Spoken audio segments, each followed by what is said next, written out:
নামাজে আমরা যা বলি তার অর্থ জানলে নামাজে অন্য চিন্তা মাথায় আসবে না।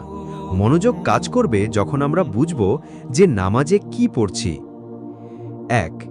নামাজে দাঁড়িয়েই প্রথমে আমরা বলি আল্লাহু আকবার, অর্থ আল্লাহ মহান। ২. তারপর পড়ি সানা। সানায় আমরা আল্লাহর প্রশংসা করি, নিজের জন্য দোয়া করি। সুবহানাকা আল্লাহুম্মা ওয়া বিহামদিকা ওয়া তাবারাকাসমুকা ওয়া তাআলা জাদ্দুকা ওয়া লা ইলাহা গায়রুকা, অর্থ হে আল্লাহ, তুমি পাক পবিত্র, তোমারই জন্য সমস্ত প্রশংসা, তোমার নাম বরকতময়, তোমার গৌরব অতি উচ্চ, তুমি ছাড়া অন্য কেহ উপাস্য নাই। ৩. তারপর আমরা শয়তানের প্রতারণা থেকে আশ্রয় চাই এবং বলি আউযু বিল্লাহি মিনাশ শাইতানির রাজিম, অর্থ বিতাড়িত শয়তান থেকে আল্লাহর নিকট আশ্রয় প্রার্থনা করছি। ৪.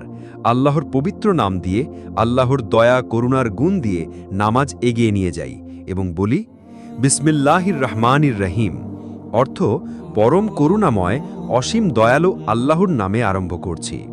৫. এরপর আমরা সূরা ফাতেহা দিয়ে নামাজ শুরু করি। ২ রাকাত, ৩ রাকাত বা ৪ রাকাত ফরজ বা সুন্নতের নিয়ম অনুযায়ী নামাজ পড়ি। ৬. আমরা রুকুতে আল্লাহর উদ্দেশ্যে শরীর অর্ধেক ঝুঁকিয়ে দিয়ে মাথা নুইয়ে দিয়ে আল্লাহর প্রশংসা করি এবং ক্ষমা চাই। ৩ বা ৫ বার ৭ বার বলি সুবহানা রাব্বিয়াল আজিম বা সুবহানা রাব্বিয়াল আজিম ওয়া বিহামদিহি, অর্থ আমার মহান রবের পবিত্রতা ও প্রশংসা বর্ণনা করছি। ৭. তারপর রুকু থেকে উঠে আমরা বলি সামিআল্লাহু লিমান হামিদা, অর্থ আল্লাহ সেই ব্যক্তির কথা শোনেন যে তার প্রশংসা করে। তারপর পরপরই আমরা আবার আল্লাহর প্রশংসা করে বলি আল্লাহুম্মা রব্বানা ওয়ালাকাল হামদ, অর্থ হে আল্লাহ, যাবতীয় প্রশংসা কেবল তোমারই। ৮. তারপর আমরা সমস্ত শরীর নুইয়ে দিয়ে মাথাকে মাটিতে লুটিয়ে দিয়ে আল্লাহর নিকট সিজদা দেই। বিশেষ দ্রষ্টব্য, যে ব্যক্তি আল্লাহর জন্য একটি সিজদা করে, আল্লাহ তার জন্য একটি নেকি লেখেন ও তার একটি পাপ দূর করে দেন ও তার মর্যাদার স্তর একটি বৃদ্ধি করে দেন। ৩ বা ৫ বার ৭ বার সুবহান রব্বিয়াল আলা, অর্থ আমার মহান রবের পবিত্রতা বর্ণনা করছি।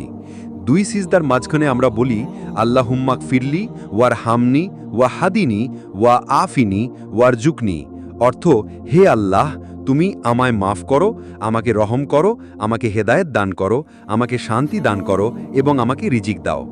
এভাবে নামাজ শেষে মধ্য ২ রাকাত ৪ রাকাত ভিত্তিতে বৈঠক আর শেষ বৈঠকে তাশাহুদে আল্লাহর প্রশংসা করি। রসূল সাল্লাল্লাহু আলাইহি ওয়াসাল্লামের প্রতি দুরূদ